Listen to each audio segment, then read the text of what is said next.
uma ótima noite para você. Tá no ar, tá começando mais uma edição do News, 19 horas. A partir de agora, eu, Rafael Algatti, vou te fazer companhia, te deixar muito bem informado no noticiário dessa terça-feira, com muita coisa acontecendo. A gente vai abrir hoje a nossa edição te mostrando que o motorista de uma caminhonete simplesmente desobedeceu a sinalização de um cruzamento. Ele invade a preferencial e nesse momento passava um ônibus, com os passageiros, inclusive. Tá vendo aqui, ó? Nesse canto, vou chamar a sua atenção justamente para essa região estratégica. Essa picape vermelha vai descer com tudo e bater nesse ônibus. Pode soltar. Olha o ônibus vindo aqui, ó. A picape vem numa tacada só. Ela chega quando bate na guia, vira. E parte da frente do ônibus sobe nessa lateral da picape. Apesar da violência dessa batida que você está vendo, por incrível que pareça ali, o motorista sofreu só alguns arranhões. Ele foi socorrido por uma ambulância do SAMU e depois foi liberado. Também dentro do ônibus, essa era uma preocupação imensa, porque nós sabemos que nós não temos cinto de segurança ali. Então, uma batida dessa forma que você viu, joga, lança as pessoas. Olha o ônibus em cima da picape, a parte de cima, tá vendo? E pensar que o motorista saiu dali só com alguns arranhões é inacreditável.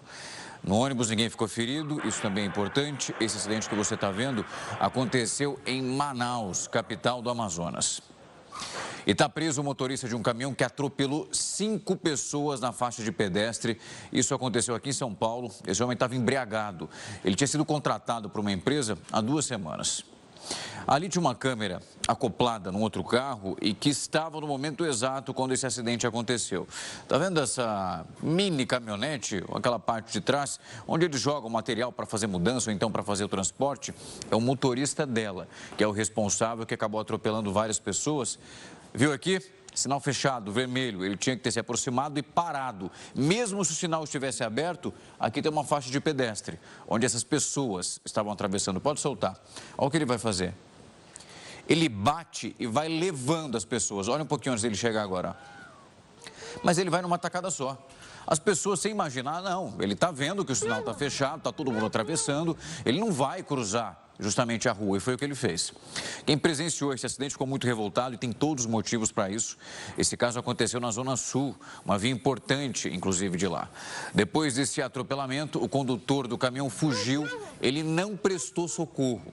Os motoristas, então, que presenciaram essa cena, correram atrás desse homem e aí conseguiram parar ele. Ele foi levado pela polícia direto para a delegacia, lá fez o teste do bafômetro, que deu um alto nível de embriaguez. O motorista do caminhão vai responder por dirigir embriagado, fugiu do acidente e ainda pela tentativa de homicídio.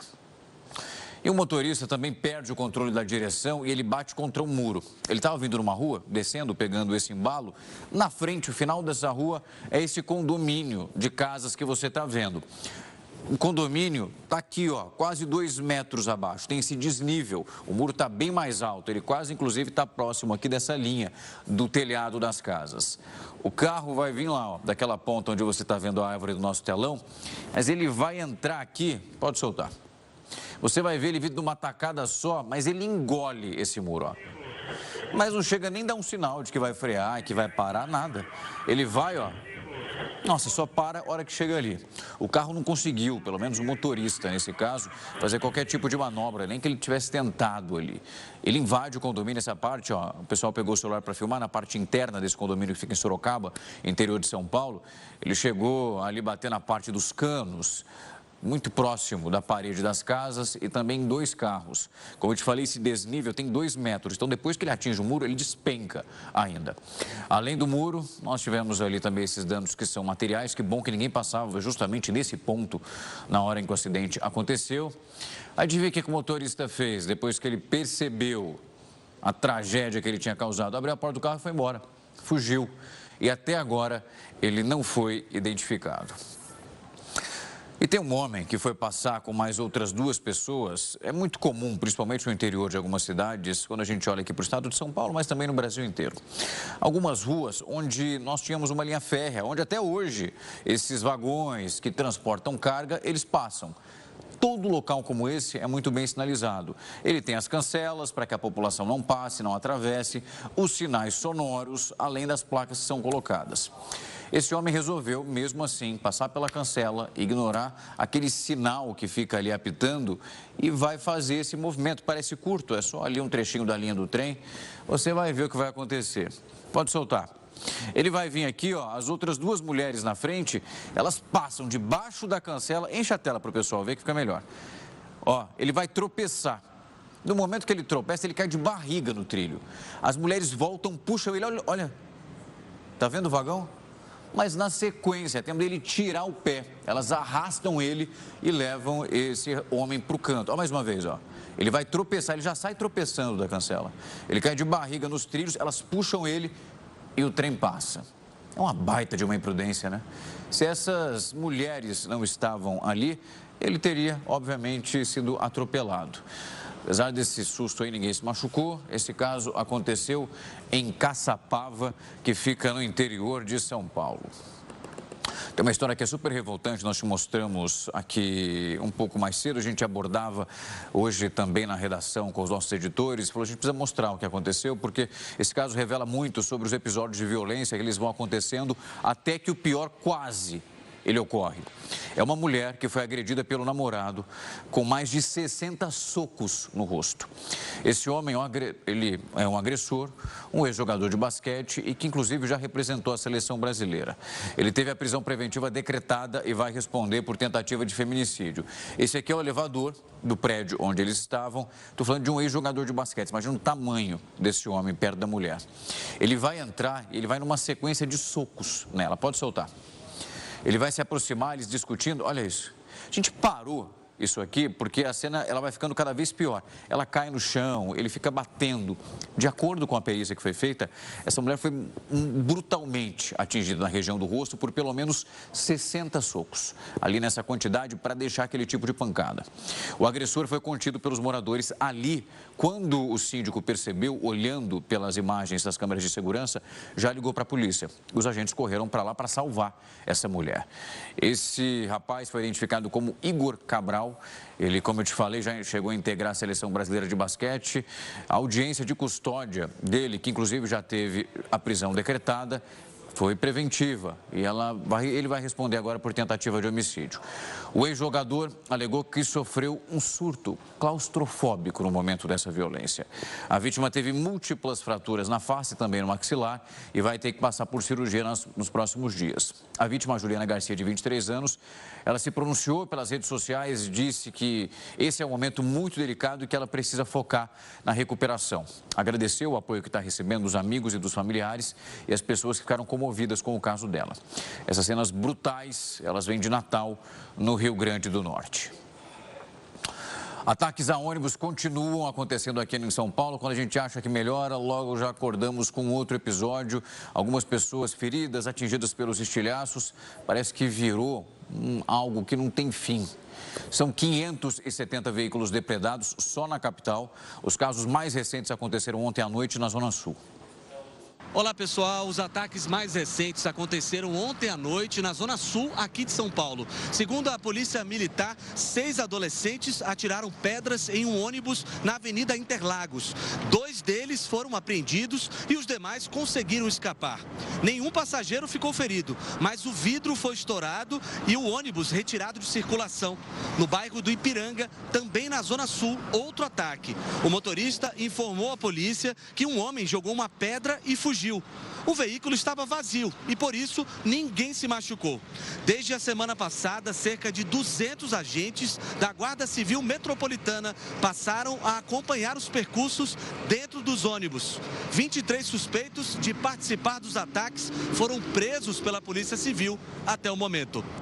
A gente fala agora de uma mudança importante na lei, que é um aumento na pena por roubo e também os furtos de cabo de energia elétrica e telefonia. Isso vem aumentando aqui no Brasil. O presidente Lula sancionou hoje uma alteração que traz uma diferença que é importante. Foi ampliado o tempo até de prisão por furto e também receptação desses materiais. Vamos dar uma olhada, então, como era e como ficou aqui no nosso telão? A gente vai fazer essa avaliação junto com você, começando por furto. Antes, isso chegava de 1 até 4 anos. Agora, com essa nova mudança, nós temos de 2 a 8 anos. No caso do roubo, de 4 a 10 anos, nós temos um acréscimo nessa pena que bate no teto de até 15 anos. Mas daqui a pouco eu já vou explicar para você algumas alterações que podem acontecer de forma como cada caso vai sendo analisado. Por receptação, que é justamente quando a pessoa vai lá, guarda ou compra o material sabendo que é roubado ou então furtado. A gente lembra que ela responde por isso. De 1 a 4 anos, vai passar de 1 até 8 anos. Essas penas, no caso de furto, por exemplo, e no caso do roubo, elas podem sofrer uma alteração. Se a pessoa ela for, então, vista naquele momento retirando esses cabos, seja no furto ou então no roubo, de um prédio que é público, de um hospital, de algum serviço que seja essencial, essa pena ela pode aumentar. Então, você pode ter ali 1/3 quase de acréscimo em relação a isso. Nós temos também um outro ponto muito importante, quando a gente olha para esse furto, essas ocorrências, quando elas são localizadas, elas podem também sofrer um acréscimo que vai chegar ali a 1/3. E nem sempre ligado, obviamente, a esses prédios de serviços que são essenciais. Mas esse ato de verificação, nós quando chegamos aqui nesse período de 15 anos, que é o caso do roubo, por exemplo, esse acréscimo, ele vai passando de 4 anos, pode ser para 2. Então, isso ainda pode sofrer qualquer tipo de alteração. É uma maneira que o governo encontra nesse instante para inibir aquilo que nós estamos vendo acontecendo há um certo tempo. São bairros, residências, estabelecimentos, até hospitais, como nós já mostramos aqui, que são vítimas. Os bandidos vão durante o dia mesmo, vão lá e puxam. A gente já te mostrou aqui diversas câmeras de segurança, até pensando como que eles não levam nenhum tipo de choque. Porque alguns se penduram. Já te mostrei aqui, não sei se você consegue puxar ele da memória, a gente levando o poste nas costas com o fio enrolado. É uma situação absurda. E não só os fios. Aqueles equipamentos também que forem roubados dos estabelecimentos, como eu te falei, que possuem serviços que são essenciais, a pena ali também sofre um acréscimo, pode pular então ainda mais, para cima de 8 anos e também para cima de 15. É verificar se pelo menos essa mudança é o suficiente para inibir esse índice de criminalidade. A deputada Carla Zambelli foi presa hoje na Itália. A parlamentar licenciada foi para a Europa há quase 2 meses, depois que ela foi condenada pelo Supremo Tribunal Federal a 10 anos de prisão no caso da invasão hacker ao sistema do Conselho Nacional de Justiça. Isso aconteceu durante a tarde, você viu aqui durante a nossa programação. A gente vai direto para Brasília conversar com a repórter Ruth Moraes, do portal R7, para saber como foi a prisão da deputada, se ela se entregou às autoridades, porque o rito, ele é muito detalhado, né, Ruth? Boa noite para você. Boa noite para você, Algarve, para todos que nos acompanham. Pois é, essa informação aqui de que ela teria sido presa ou se entregado opõe a defesa da parlamentar, da deputada licenciada Carla Zambelli e a Polícia Federal. Isso porque a PF afirma que autoridades italianas prenderam a parlamentar nesta tarde em Roma por meio de uma cooperação internacional entre a Polícia Federal, a Interpol e agências aqui italianas. Isso porque a deputada já tem o nome incluído na lista vermelha de difusão da Interpol após sair do Brasil. Já a defesa da parlamentar alega que ela se entregou por vontade própria e que ligou e repassou o endereço aos agentes italianos para que eles pudessem ir até a residência dela. De acordo com a Polícia Federal, Zambelli agora vai ser submetida ao processo de extradição de acordo com os trâmites previstos aqui na legislação italiana e também nos acordos internacionais aos quais o Brasil é signatário.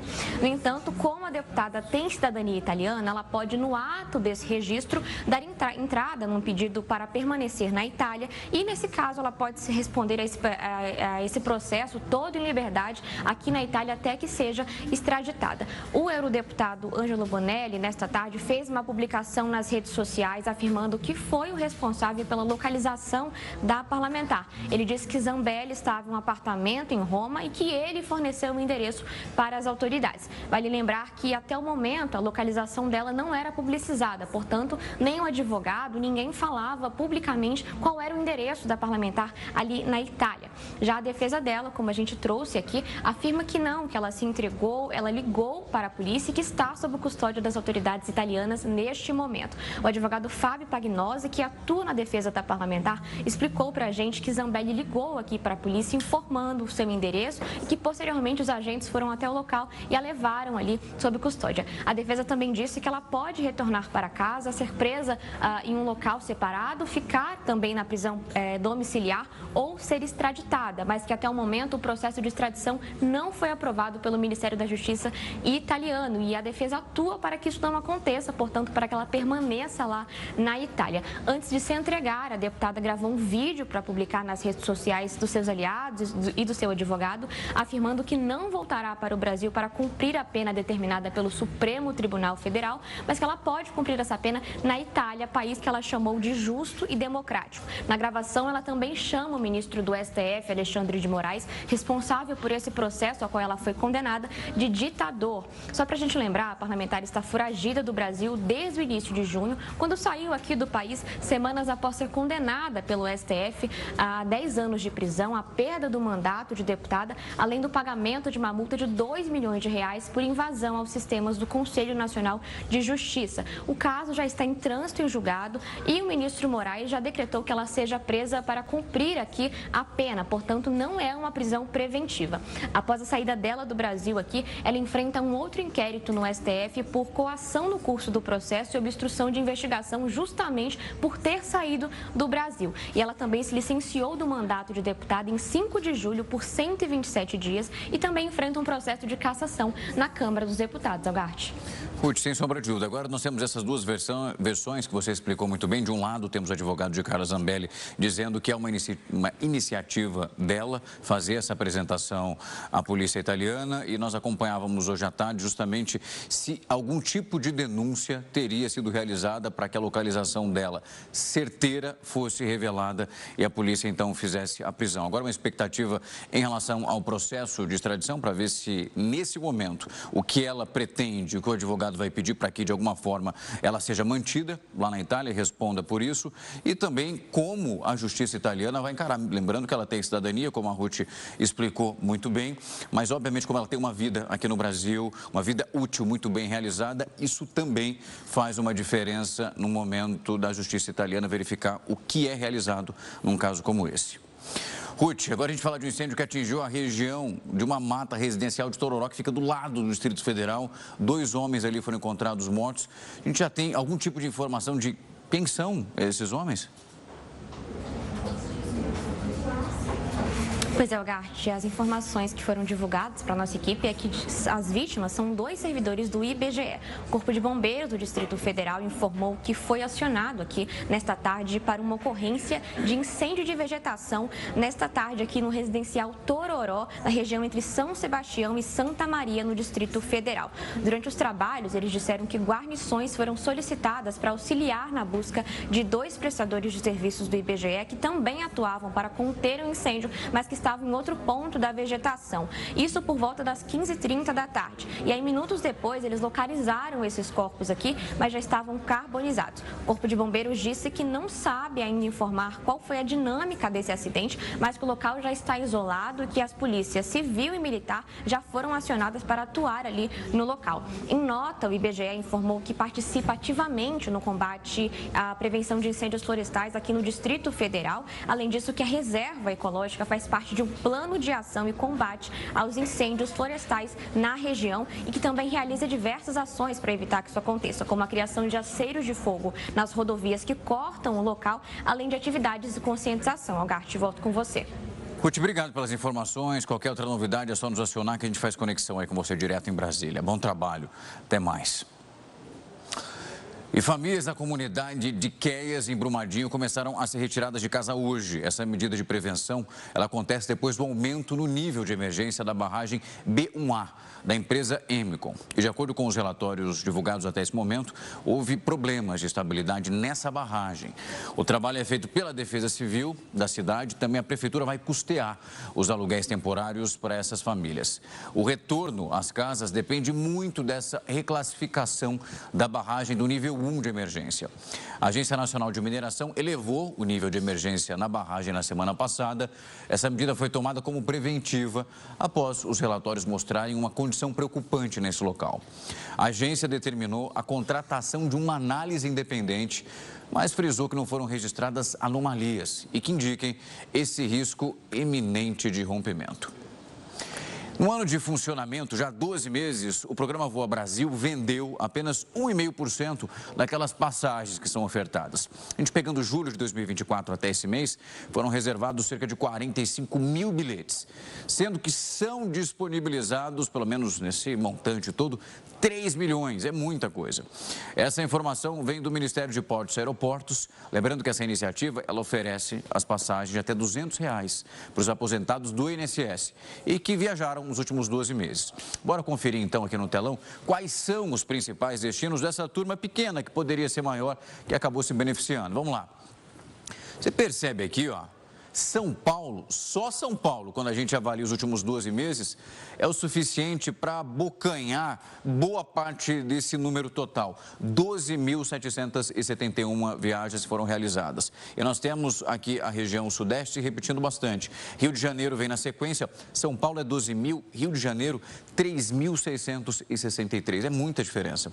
Aí a gente vai depois para Recife, que vem na terceira posição, com 3.509. Brasília, aí no meio, a gente vai pegar 3.000, número batido fechado. Voltando para a região nordeste do país, a gente tem Fortaleza com quase ali 2.850, Salvador 2.601. Aí a gente vê, ó, João Pessoa, Maceió também na região nordeste, e já vai caindo, ó, vai bater 1.587, Maceió 1.507, região sudeste mais uma vez, Belo Horizonte 1.254 e a gente fecha com o Natal com 1.150. A gente estava analisando que em 12 meses, então, da instalação desse programa, o gráfico ele vai fazendo assim, ó. Em alguns meses tem uma alta, no outro a gente percebe que esse movimento ele se repete, depois vai baixando, subindo, baixando, subindo. Em dezembro, a gente verificava esses números, que é um período onde muita gente viaja, nós tínhamos uma queda em relação a outubro, ao mês de novembro, e aí depois vai voltando a subir de alguma maneira.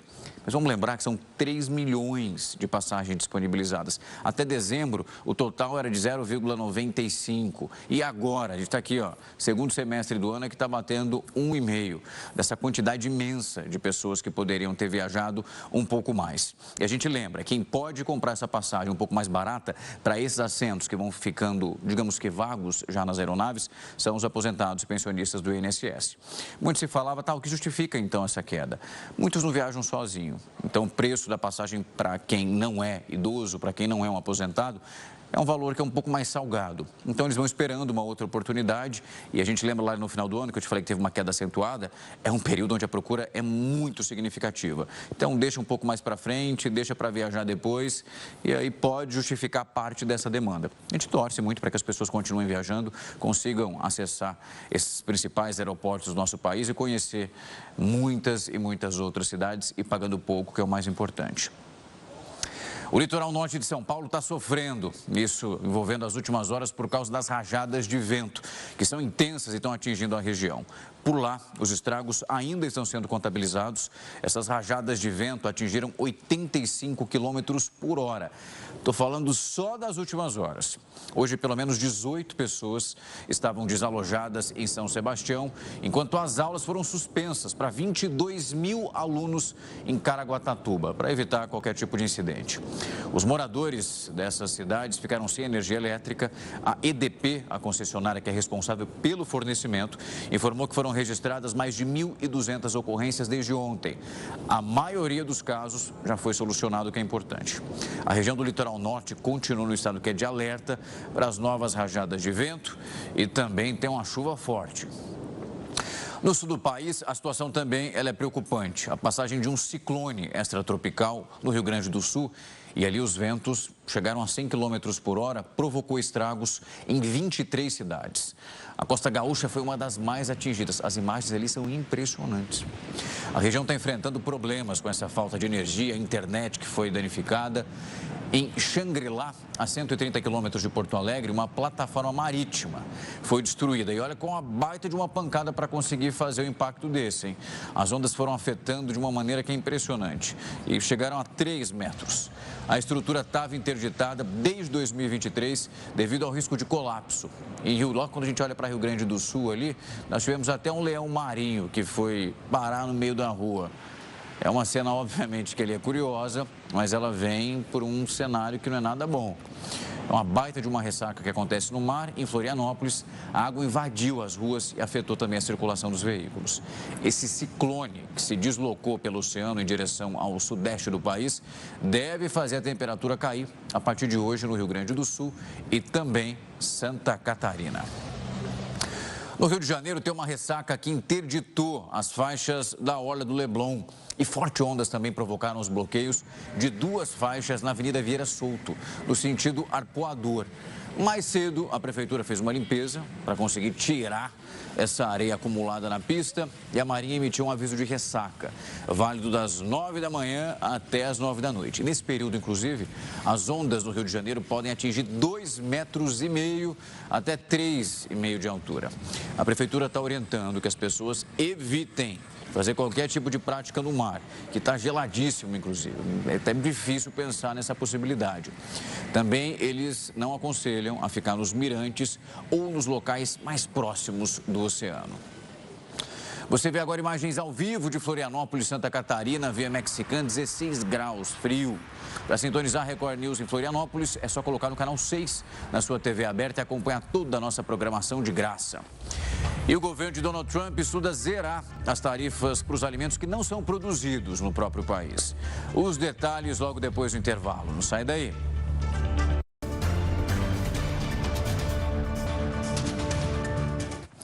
News 19 horas está de volta para falar que mais uma vez temos um ataque da Rússia que deixa 22 mortos e 85 pessoas feridas na Ucrânia. Esse bombardeio planejado com drones aconteceu horas depois do ultimato do presidente americano Donald Trump contra o líder russo Vladimir Putin. Essa ofensiva teve como alvo dezenas de cidades e vilas ucranianas.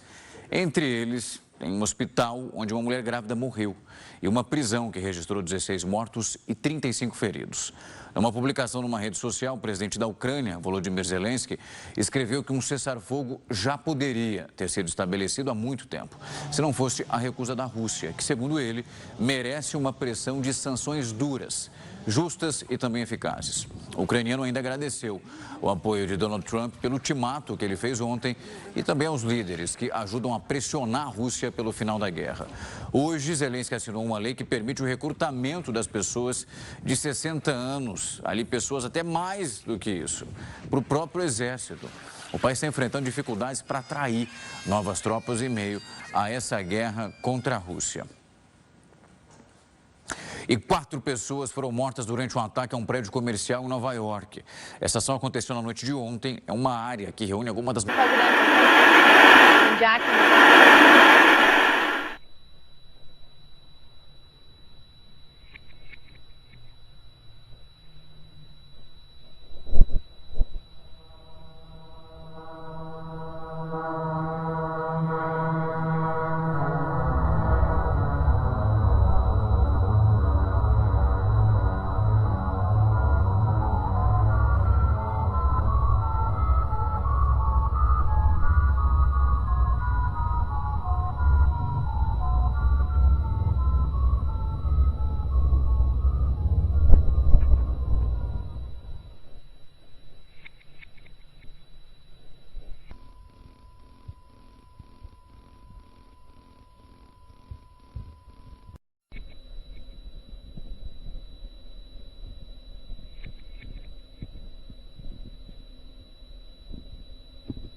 No ano passado, 5 pessoas morreram e dezenas ficaram feridas em decorrência das chamas. O governo de Donald Trump está estudando zerar a tarifa para os alimentos que não são produzidos nos Estados Unidos.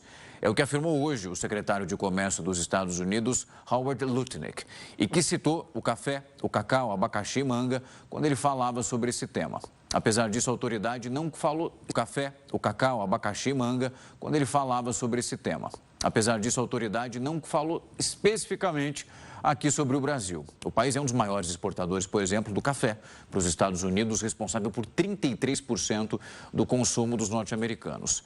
Ainda também, segundo o secretário, esses produtos são classificados como naturais e poderiam entrar em uma taxa caso ocorra de acordo com a gente tem esses países fazendo a exportação.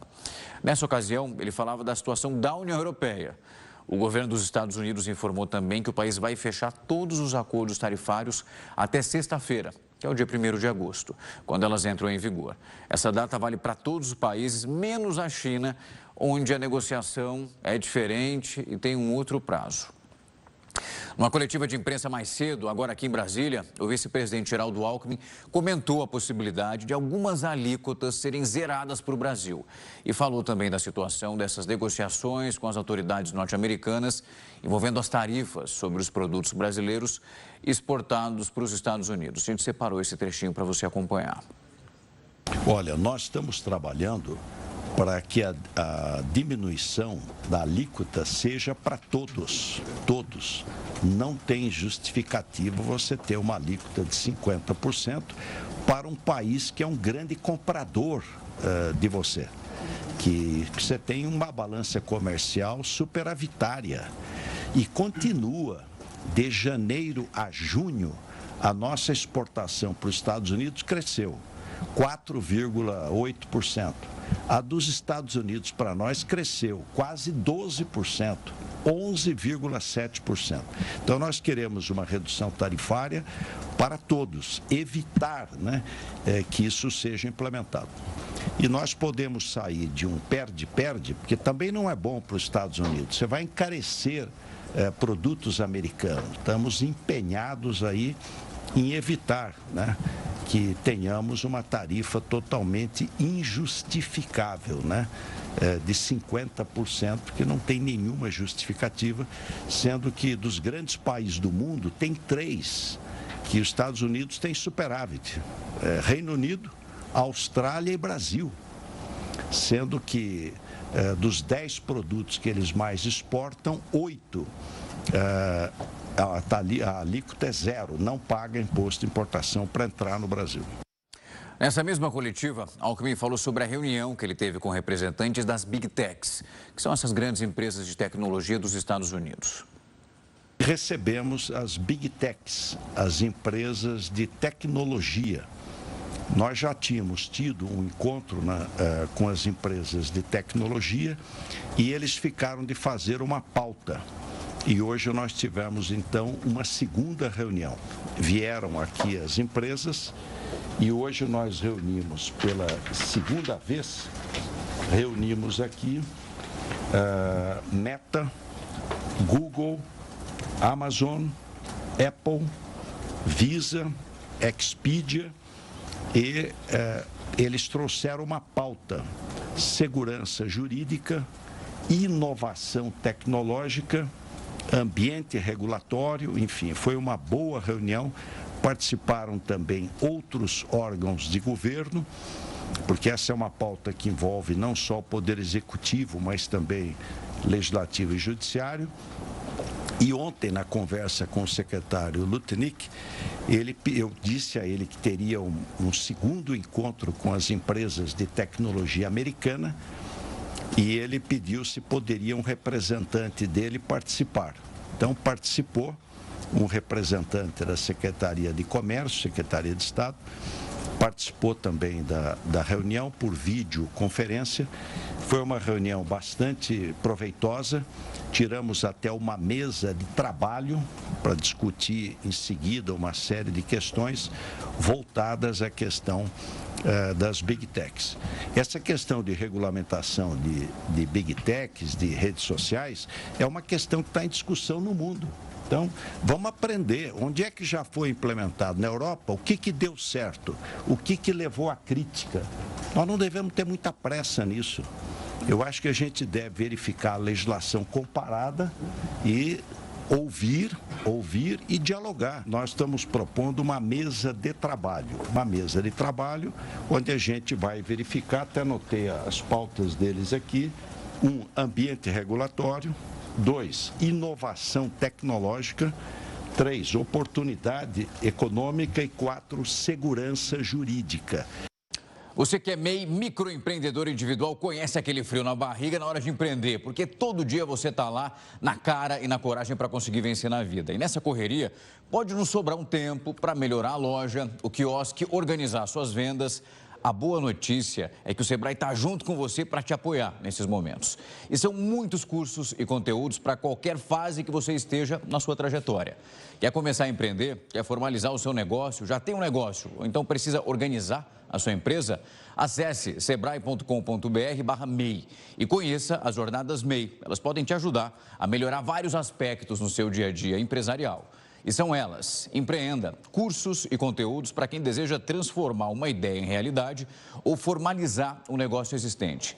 Regularize, orientações sobre como renegociar as dívidas, manter o MEI em dia e avaliar o momento certo para acessar o crédito. Profissionalize, dicas para aprimorar a gestão da sua empresa, aumentar as vendas e fortalecer a sua presença online. Transforme, o suporte para expandir o seu negócio e também montar as equipes. No MEI e na coragem, conte com o Sebrae. Você vê agora imagens ao vivo de Belo Horizonte, Minas Gerais, Avenida do Contorno, região central. 19 graus nesse momento. Para sintonizar a Record News quando estiver por lá, é só colocar no canal 27 da sua TV aberta e acompanhar toda a nossa programação de graça. E a cidade de Birmingham, no Reino Unido, divulgou os detalhes do funeral do cantor Ozzy Osbourne, que vai acontecer amanhã. Os detalhes logo depois do intervalo.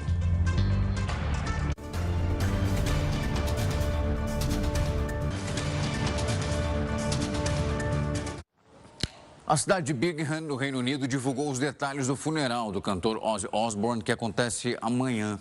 E de acordo com a prefeitura de lá, o cortejo vai passar por diversas ruas icônicas da cidade e que são relacionadas à carreira da banda que Ozzy ajudou a criar, que é o Black Sabbath. Esse cortejo vai ser público e os fãs poderão se despedir ali uma última vez, de um dos nomes mais icônicos da história da música. Já o funeral do artista, esse vai ser fechado só para os familiares e também os amigos mais próximos. O cortejo fúnebre acontece mais de uma semana depois do anúncio oficial da morte do músico, um dos símbolos do metal.